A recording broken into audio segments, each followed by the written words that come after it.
wanglau holan salam yawai ta tamnang ani kowe YouTube ma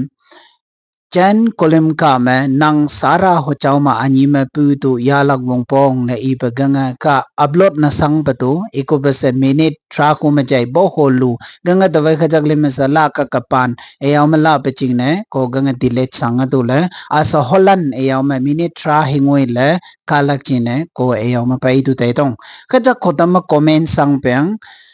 ho cháu sara ma anima pu be chang ganga nu pa ma ho pong tak man ayaw ma ibe siya peng ganga ma ve lo ko pu pa ku chan ko lem ku pu ka pa ngau so ho na che illustration example la pa ju te ho ge yaw ma ho pong he tak pa se ya te no pa ganga khajak pa ta se ko ho pong tak ka tam lak china tem china hawang ka ibe vai hopong tak tat panga hopong tak singa wong pong lo ko ayaw ma pa na tu la enga cham linga la ya tu la son pui tem ching na gang ekcham bhalla apai siwe chiso kresta se pa hatok juda wanglau alim half la ho ministry ho ku bosu mo kaya juda ho wasa holim ku hawan ma hoya pe jerusalem ma chala pa hawan ma pe gang ku ekcham bal gne ma mokra pa gang ku la apai bening la kulim ku wanglam ma pa kulim ku tat pa fi pa gang ko la tu le ho chau sara ma ani ma pu ong vai khajak chawe gelemya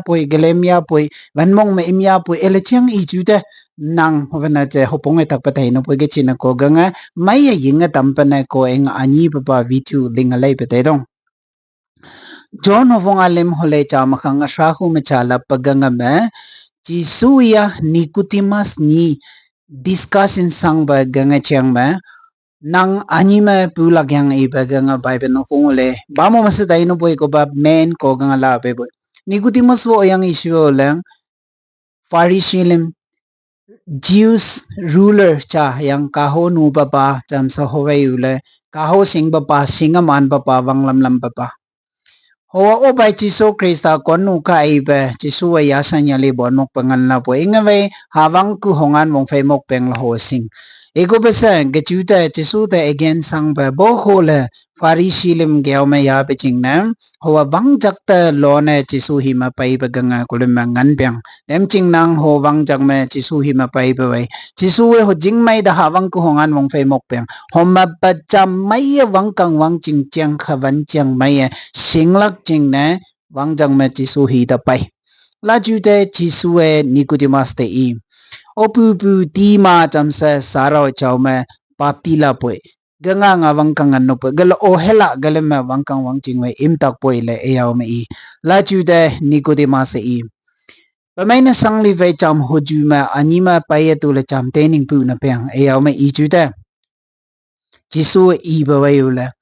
mai ayima anima pu lai pe hesang le sara ho chao ma anima pu be chang gang I do ya peng obai kulima hole cha ma khanga sha hu ma cha le mai I la boi gang ma hopong tang no boi gang iya ku siwai asahan bak bo holi no boi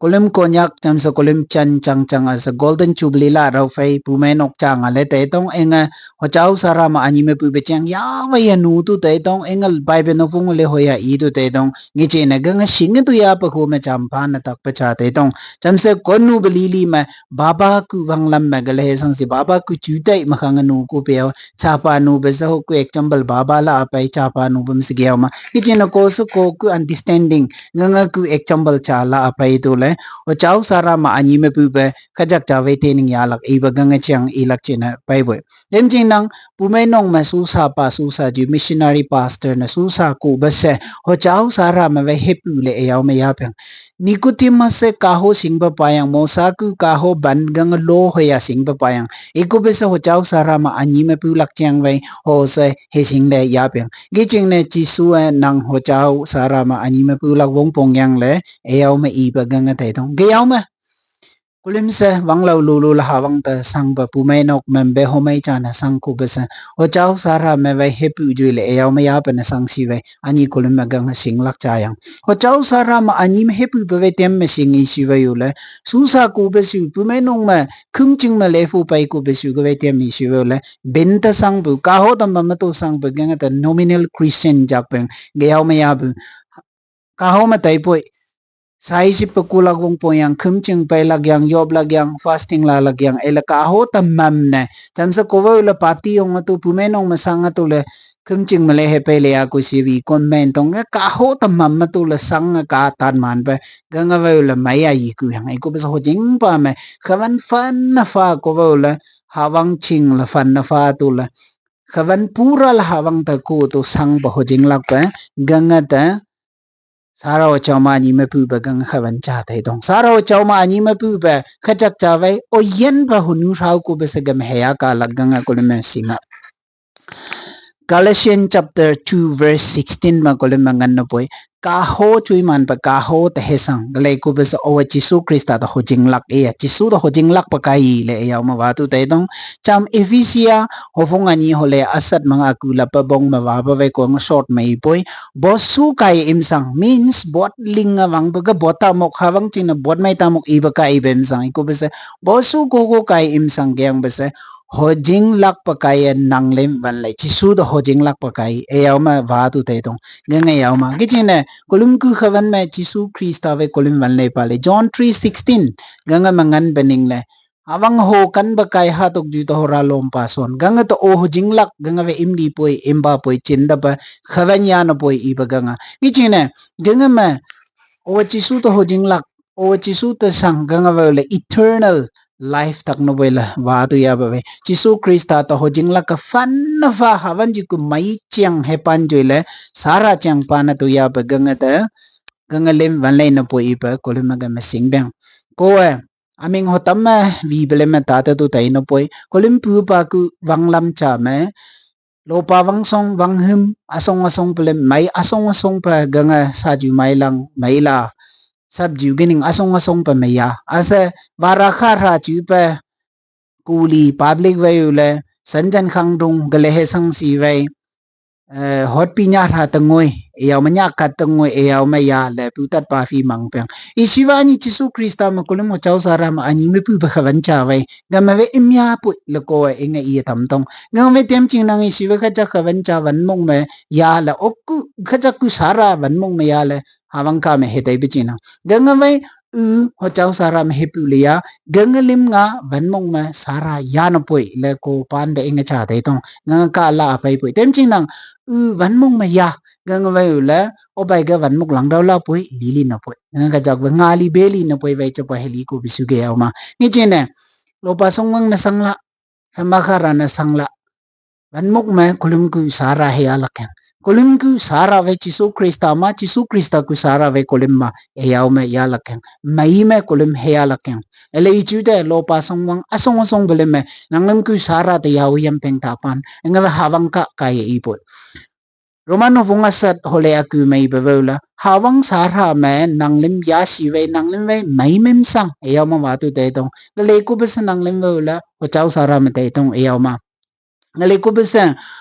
opang krista me hetai chisu me hetai gangalem vola ga opang chisu me sara hetai galem vola krista ching na imsang ayaw ma wa pa kolem ngan beng gang ku bible verse isam ma ve kolem ku sara vai kolem vai mai ma vai he ala gyang van mong ma vai van mok van ra ma vai kolem ku sara vai chisu krista ma yala kolem ku khavan me chisu krista yala gela batanga ani ma pu pu la kolem ma singa dok pa gang tai dong Ho chau sara ma anima pu pu le vai ule tem te I siwa lo kole me sing la wala repent of sin ya ho nu ma pa bong le pa pai bu holang ma pa ganga holang kai pa rong to holan ma pai bu dem ching nang asa pu wang lam ma van mok wan ra ma ya pu pa ga me he ya le hawang ma ya lai pu ele singa ho nu bon mok ga pam pa bong le pu chi so krista la pu ho chau sara la pu kolem ku identity lai chai bu holang ma ba identity ve holan pa ma la baby wang la holan me levu ido ya ba singin koren hopong aga chamse hole ban anin ma kolem ngan peng opu bu Jesu Krista me ya la po ganga ta holan na sang pu le I na ro I berok no po chamsa holang ba ho ya kailin ga amingi bo holang bi bi hunwe yang ma se vi ko ho ya le holan ne sang li pu e yaw mai ba kolem sing peng ge yaw ma kolem ku holang wang lam identity gang lai che to le Jesu Krista ma identity kolem gang me ya la kang obang gang identity saro chaw ma pu ba gang opang me ya la kang I siwe pu men ok so ching me so chaw sara ma pu fai galem me su sa kong galem me wang lam kong ga pu men ok wala ang wang ching me san su ta liba ganga taitong gala lino po. Village Council ku so ching ma wei pu ka balem Village Council choi balem se ho chao sara ma pu to la chinglong wei ku shiwe ganga chinglong wei moyaman be chinglong sham chong lo ju be chinglong cham se habang ka man naw mai ngai be chinglong ganga Village Council ma wei ka balem ka ye le yang chang la develop sanga dokpa ganga cham sa board mai mo ko rokpa ganga ngai no boy students union so ching ma students boy balem se sara o chama ni me pu to la wei ku shiwe le ganga students leaders wei pa han bak chama lainau lim se singaman ba dok ko sang ba hawang sing ba ge ma chong bon mai ngai be chinglong ha bom chin wong pong na sang bo chau sara ma pu pai ba lima moka ka ku shiwe ga la no boy political leaders ma sa ga la vai la ho chau sara ma pu ba lima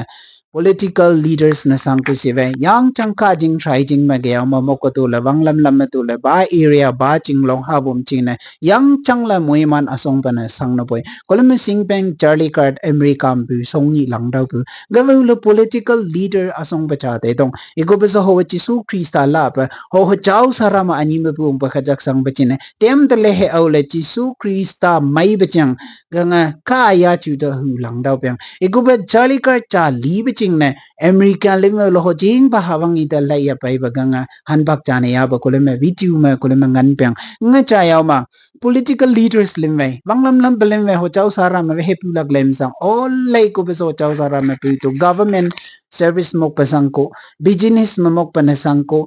tiam le mok panasang ko beso ho chau sara ma ani ma pu to le kole maganga bon mok si ve le yang chang moi man asong banasang lap tam se ganga wanglam lam pa ve ba ba cho chau sara tai ba ka jak cha ve yaw ma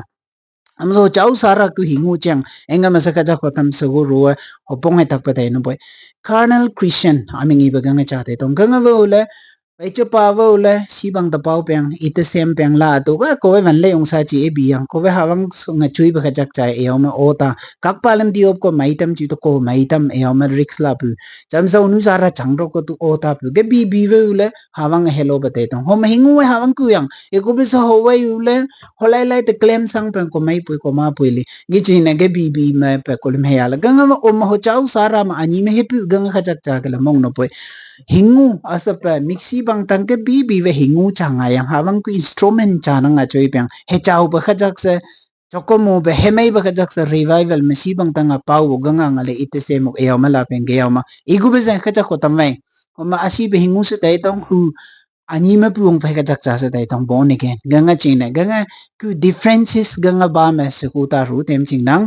mixi bang tang ban long tom pa ganga we hingu cha thai tong iku bes ganga la ma sa ho chau sara ma ani me pu ba ganga se le ba ba yang ke chene ge yaw ma ani me pu ba khawan cha hawang ku hingu choi si we o bai le kha jaklim so honong lam te imla li poi cham se im hau pui im ya li poi iku bes ho chau sara ma we he pu ba da hawang ku hingu bbc la choi wang si we he mai balam ju ta nang phai te kha jaklim bo kho pa ho ye tu le su ka raw kan no poi le ko le me enge singa ngi chine u su sa o hawang hingu siala ba hingu tai kulumya mai ho chau sara ma ani me pu tu ya lag wong pong yang ni chine ho chau sara ma ani me pu bagangalem ko holyak bai tiampang yang isiwo le kalasya hopung aga hole sha ani sha alim le pu le khajak le me sing tu ya pu kan pu chingmai sinsa bongmai inanyai pu iya natta dok pu wangangui pu